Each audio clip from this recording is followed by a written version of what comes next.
Very good afternoon and welcome back once again to the day 2 session 5 of the faculty development program on advanced research methodology. In this particular session we are now moving towards your data analysis part of it, and in this session we are going to cover regression analysis. Regression analysis is basically to test the relationship between the two variables and their dependency on each other. Right, so in this case, we are going to cover two types of regression analysis. One is a linear regression analysis and the other is a logistic regression analysis. Under linear regression, we will be covering with both your simple regression and multiple regression analysis. So first let us go through the theoretical part of the regression analysis, and then we will move on to R for a hands-on experience. So what do you exactly mean by a regression analysis? It is basically a statistical technique which determines the relationship between two or more than two variables. So in this case, linear regression, we have two types of variables. One is called as an independent variable and the other is called as a dependent variable. Or in other words, we can say that the independent variable is also a predictor variable, and the dependent variable is basically a response variable. So in this case, the predictor variables value do not change and the dependent value changes with respect to the independent variable, right? So there are two types of linear regressions. One is called as a simple linear regression and the other is a multiple linear regression. So in a simple linear regression, the value of the dependent variable is only on the independent variable is only on a single explanatory variable. That is, we only have a single predictor variable with respect to a single response variable. Whereas in multiple regression analysis, we have more than one explanatory variable or independent or predictor variables with respect to a single response or a dependent variable. So dependent variable is one which is impacted or which is affected because of your independent variable. Now suppose if you want to say that your sales is dependent on sales promotions or the salesmanship of the salesman. So in this case we can say that the sales is affected or is dependent on the sales promotion offers that you are doing and the efficiency of the salesman. So here the salesman and your sales promotion are basically your predictor variables or independent variables, and sales is your dependent variable. So since we have more than one variable, so this becomes your multiple linear regression. So in single linear regression, you only have a single independent variable, and multiple regression analysis, you have more than one independent or predictor variables. Simple linear regression. So over here you have a simple formula of y is equal to a plus bx, where y is your dependent variable or the response variable and x is your independent or the predictor variable. A is basically the intercept. So that is what should be the value of y or the dependent variable when the value of x or the independent variable is 0. So it is the line which cuts the y-axis. So at what point does it cut the y-axis is basically the value of a. And the one which we are of focus and which is of importance is b, which is called as the coefficient, right? So over here b is a coefficient of x. So b helps us to understand the relationship or the dependency of y on x. Higher the value of b, greater is the importance of that independent variable on the predictor on the response variable. So that means if I have two variables x1 and x2, so in this case if like over here, so it is an n variable. So now over here, if the coefficient of x1 is 0.4 and the coefficient of x2 is 0.6, so it means that x2 is having a bigger influence on y as compared to your x1. Right, so these coefficients of b is very important in order to understand the importance of the concerned independent variables on the response variable or dependent variable. So higher the value, greater is its importance. Logistic regression, on the other hand, is a predictive algorithm that is used when y is categorical in nature or it is binary. So that means there are only two options which is possible: yes, no, true, false, 0, and it can only take 0 and 1. So that means the dependent variable can have only two values. So that is, it is either 0 or it is either 1. So either true or false. Exist, does not exist. So they are in the two extremes that we have. So when your y is this binary in nature, so in that case we make use of logistic regression. When we are using a simple or a multiple regression, y or your dependent variable should be a continuous variable. And when it is a simple regression, both y and x should be continuous in nature. Right. So in this case, the equation, when it is established, it predicts whether this will happen or this will not happen. So that means this model building that we do in logistic regression just leads us to tell or give us the thing whether this will happen or this will not happen, whether it is a yes or whether it is a no. So if a given situation is given to you, you have to predict whether it's a yes or whether it's a no. So it is very highly used in real world as well, like credit card fraud. So there are certain parameters which we take, and based on that parameters we try to see whether this customer can commit a transaction fraud or whether he will not commit a transaction fraud. Similarly, with respect to marketing, so whether based on certain factors or parameters, we try to predict whether he is a potential buyer of an insurance product or whether he is not a potential buyer of an insurance product. Similarly, in the banking industry, the logistic regression can be used to predict whether this customer will default a loan or will not default a loan.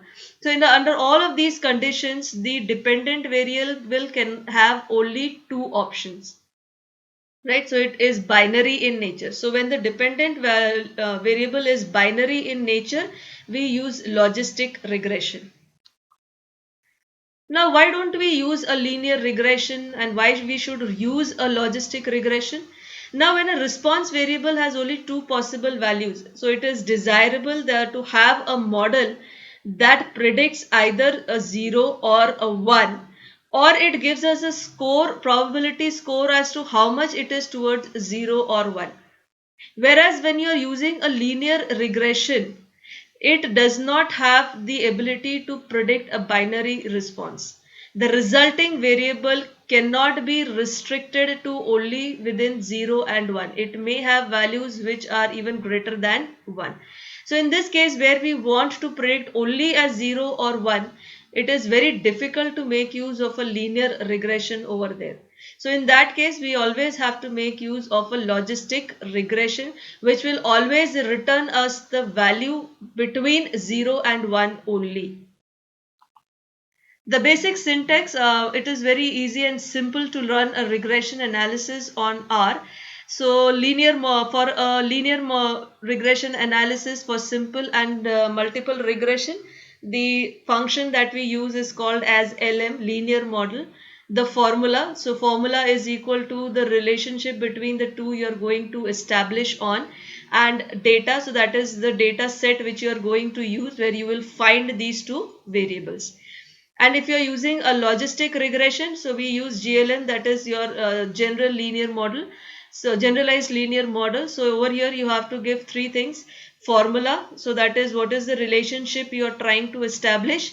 Second, that you have to give is a data set where you will find these particular variables. And the third is family. So over here for a logistic regression, we have to give the family as binomial. Right, so in family we have to specify that it is binomial in nature, that is my dependent variable only has two values. So over here we specify that family is equal to binomial. So these are the general syntax which we follow to work on R for regression analysis. So now let's move back to R console for a hands-on on regression analysis. So we'll work on a inbuilt data set over here, which is your empty cars. So it's an inbuilt data set. So it gives us different models of cars, and with that their various engine specification. So now let us move there and let us find out the empty cars and do regression analysis over there. Right, so we are back to our studio. So now in this case we are, as I said, that we'll be using empty cars, the inbuilt data set, to learn about the regression. So first let us call for that data set. So cars less than equal to, the built-in data set is empty cars.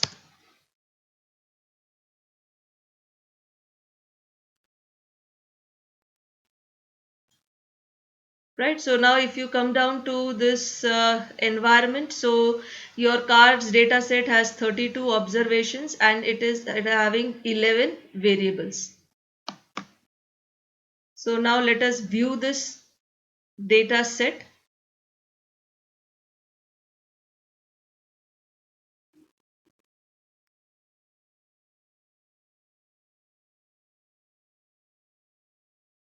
Right, so here we have the data sets. So over here you have the different models of the car, and over here you have different functions related to that particular car. So in this case these are all the engine specifications. So that is this is miles per gallon, this is number cylinder, so this is your disc or the distance that is going to measure, drat weight, so it is the vehicle weight that we have. Then AM gear is number of gears that it has. AM is basically the transmission mode, whether it is automatic or manual. So over here this automatic or manual is having only two options. So we'll be using this AM variable for doing our logistic regression. Right, so these are basically the models of the cars and their specifications that they have. So now here we will be using some of them in order to do our regression analysis. So let us first start off with the simple regression analysis where we want to see whether the weight of the vehicle, right? So WT is your weight. So whether this weight of the vehicle affects the miles per gallon, that is the average of the car. So we want to see whether the average of the car is affected by the weight of the vehicle. So this is a simple regression that we want to do.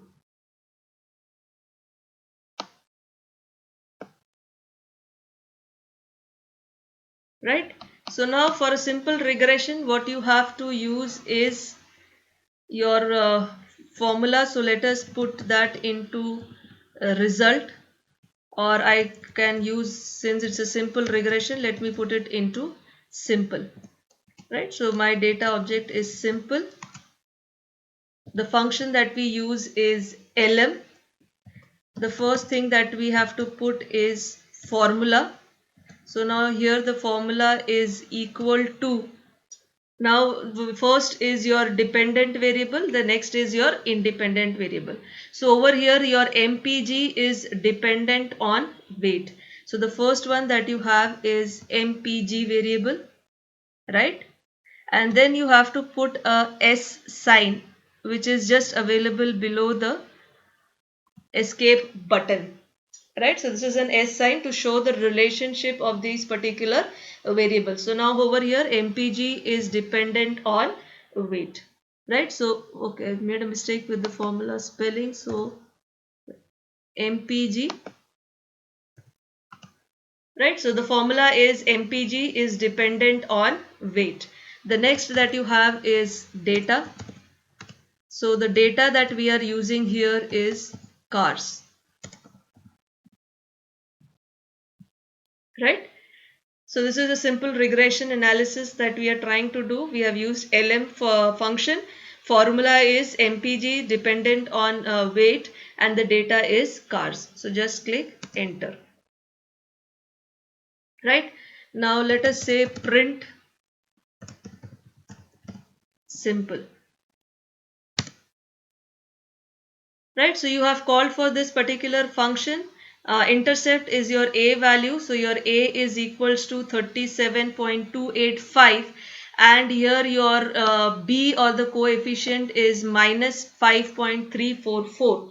So since it's a big value, that means the weight of a vehicle has a influence on the MPG, that is your miles per gallon. But now if you see, it has a negative sign. So that means that these two variables are inversely related to each other. So that means higher the weight, lower will be your MPG, and lower the weight, higher will be your MPG. So that is, they are basically sharing an inverse relationship with each other. So this B negative value specifies whether they are directly related or whether they are inversely related. And B value over here is minus 5.344. So if I have to make a regression analysis result, so let me put it in the form of a comment. So that means my equation would be y is equal to 37.285 plus, sorry, this is having a minus sign, so minus 5.344 x. So this is the linear regression that I get, where y is equal to, y is your MPG and x is your weight. The next thing that we have to do is find out the summary, right? So the summary would give me the other required terms for doing my regression analysis. So I print summary, simple, and enter. Right, so now this you get all the different coefficients over here. The first one that we look into is residuals, right? Residuals are essentially the difference between the actual and the observed response variable. So what has been predicted and what is the actual. So the difference between the two of them is basically called as your residual. Now this is your coefficient. So coefficient, as we had seen when the printed of results, your A is 37.285 and your independent variable B coefficient is minus 5.3445. The next that we come down to is your T value. So over here the T value is very important in our case, because this helps us to know whether that particular variable is having a significant influence or not. So now if you look at the star mark over here, the probability value.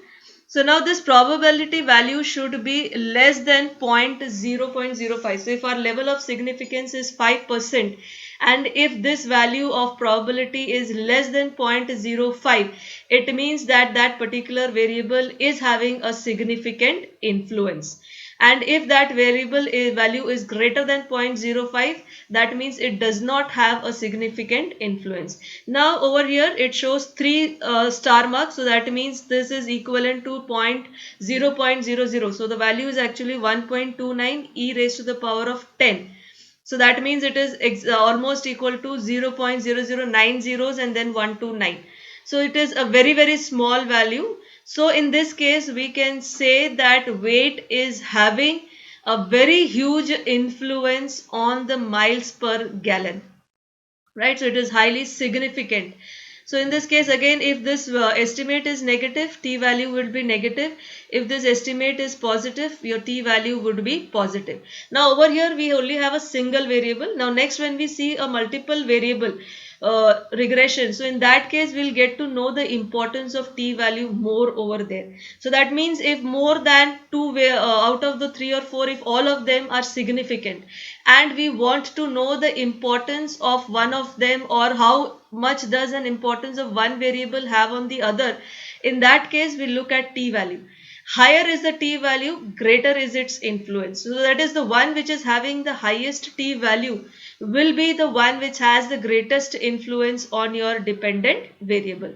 Right. So in this case, we can say that your weight is having a significant influence on your MPG.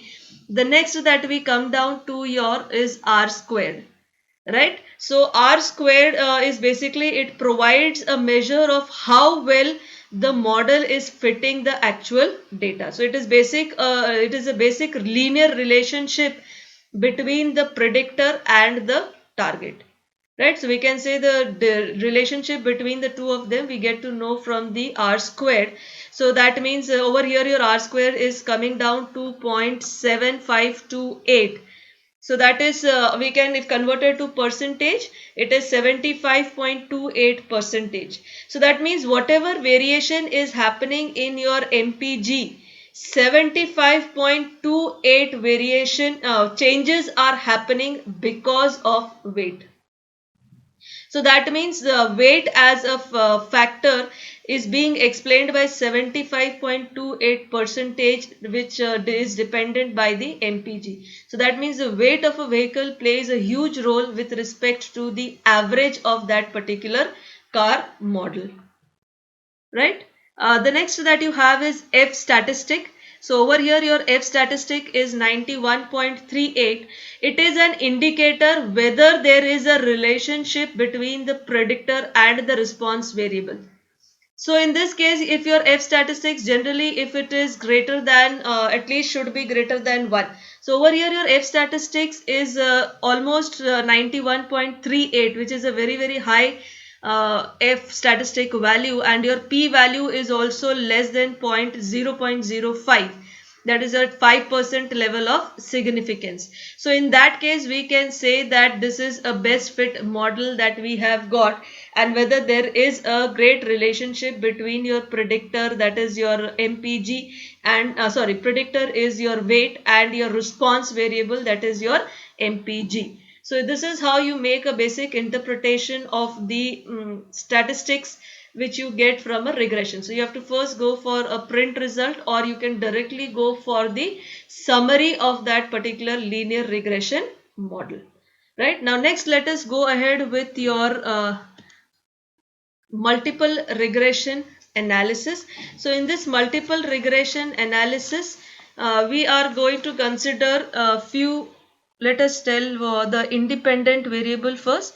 So over here our independent variable will be MPG, that is your miles per gallon, and your dependent variables can be weight, right? HP, that is your engine horsepower. So in that case, and the next that you have, if you want, is your cylinder disp, right? So display that you, description that you have, and let us take these three to be our particular, sorry, this is your independent variables, and these are your MPG will be your dependent.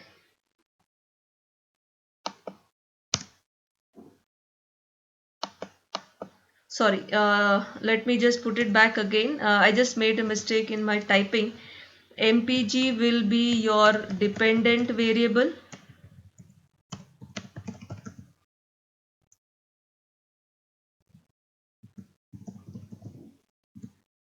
right? So MPG is a dependent variable, and your independent variables that we are taking now is, along with weight, we are taking the engine horsepower and disp, right? So these are the three variables that we are going to consider for our multiple regression analysis.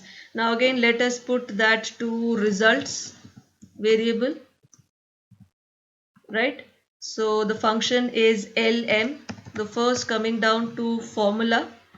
So over here MPG, the dependent variable, is dependent on. So now here we have more than one factor. So we will use a plus sign. So weight plus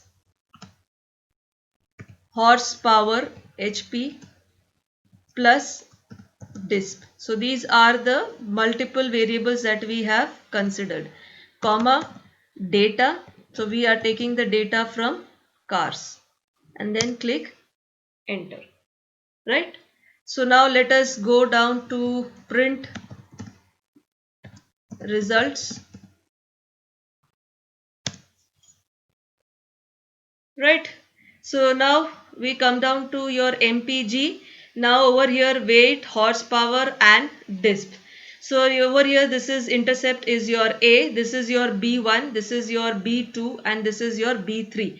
Now from this you can see that all the three of them are basically having a negative influence or are inversely related to each other.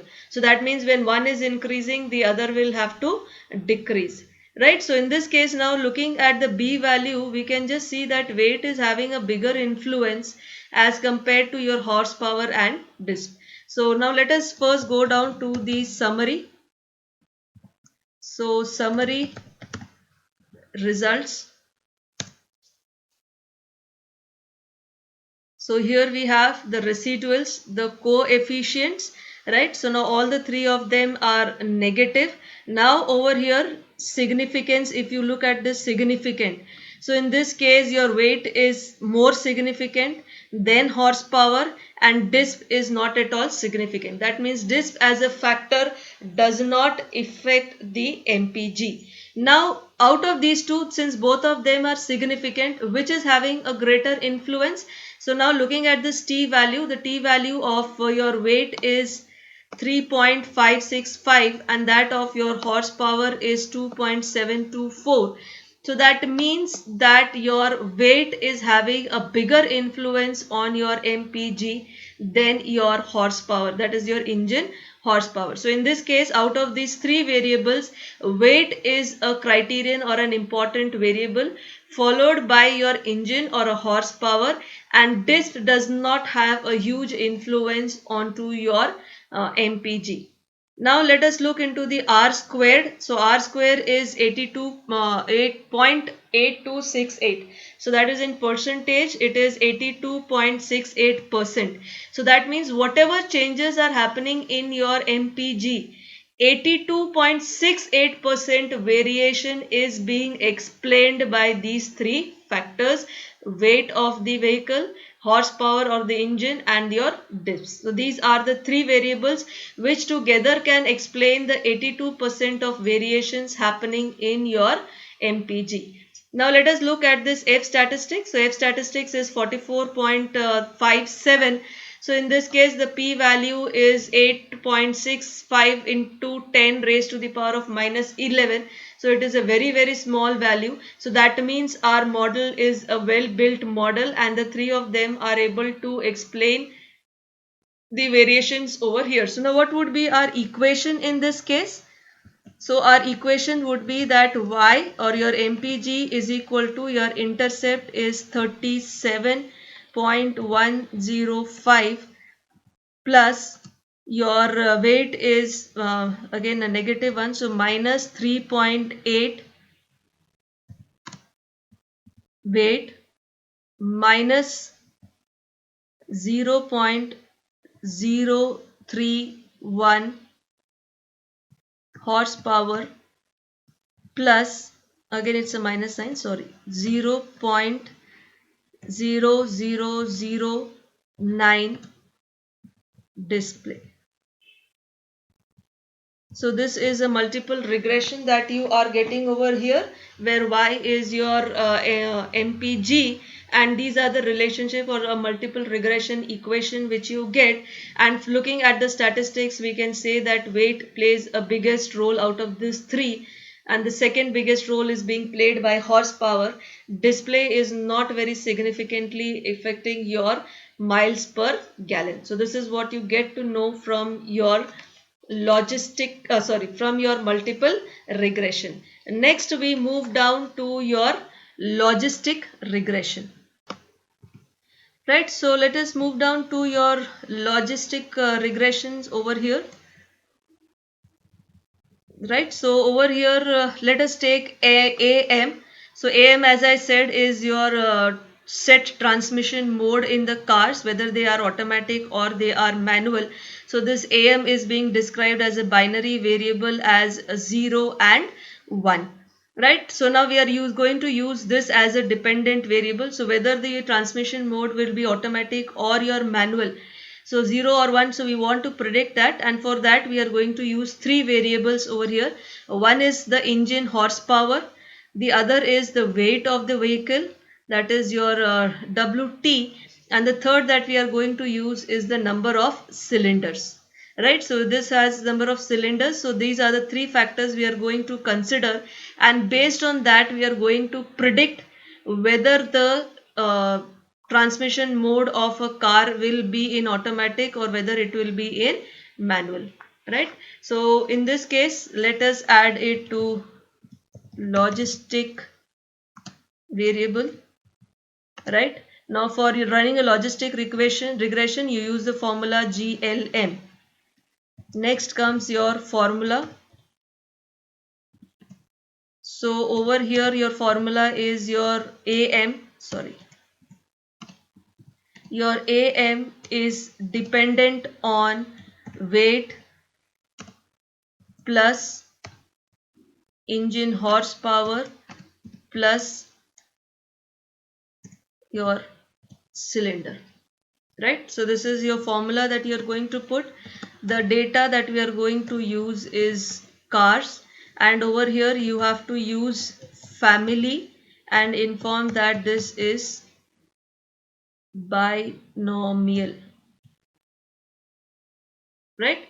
So we have used formula, we have used data, and for logistic regression you have to specifically mention that it is binomial. So now let us run this, right? So print logistic.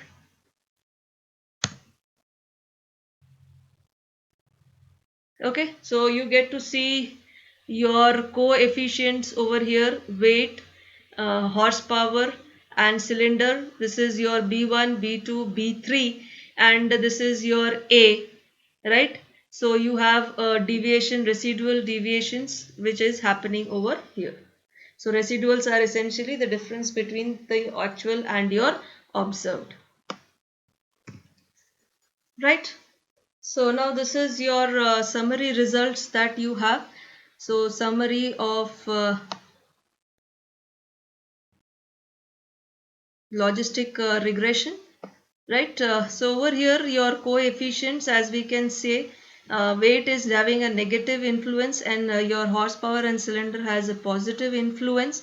With respect to your Z value over here, weight is the highest, so that means it is having the maximum influence on the transmission mode, and horsepower is not very highly significant, though we can consider it, and cylinder does not have any influence on the transmission mode. Now next that we come down to is your null deviance and your residual deviance, right?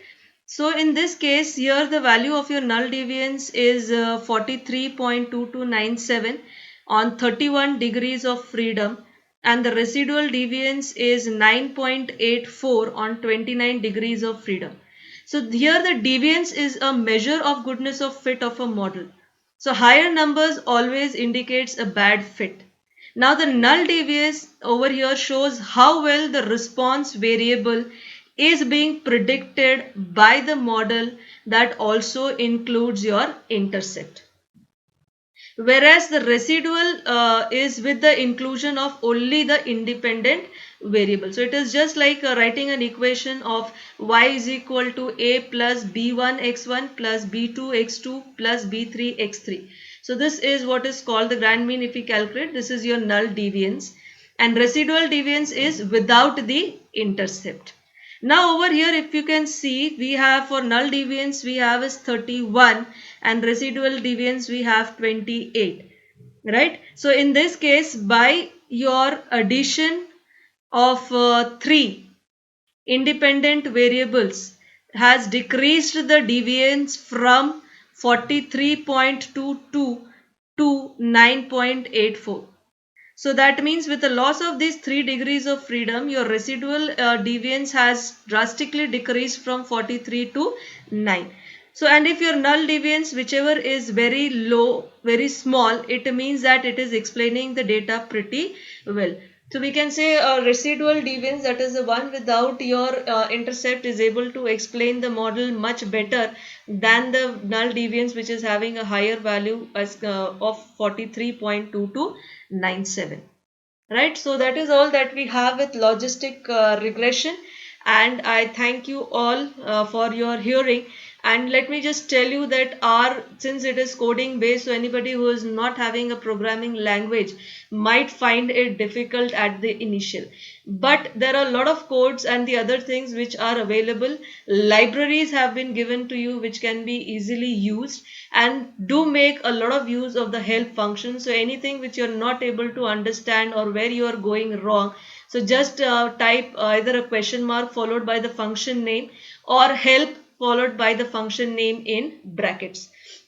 So this will help you to understand better, and anything which we are learning at first we find it difficult, but more and more as we use that particular thing in our daily life, things become more simpler for us. So many of you might be having the first experience of our this this particular workshop, but don't leave working on this R. The reason that every time I end my session with happy coding is learn to code, learn to practice, and the more you practice, the more you get your hands on experience in that particular R studio. So these videos are there for you to permanently with you, so anytime you can go back to these videos and learn from this particular thing. The only objective of this workshop is to give you an experience of this software and to tell you that it is all not that difficult, because all of these things are available freely in an open source. So just keep working on it, and I think with a given period of time you will definitely be able to work on your R much better and in an efficient way. So this was my last session of an interaction with you participants. The next session onwards would be carried forward by one of my colleagues, Dr. Vikram Joshi. So he will be taking your session 6 for the day 2 of the workshop on advanced research methodology. And keep in touch, and anytime that you have any issues, do come back to us. So thank you very much, and of course let us end with not happy coding, but let the code stay with you. So I just want that R will help you to let that particular code always stay with you, and keep learning and keep practicing, and that is the only way to master any software that is available. So thank you very much.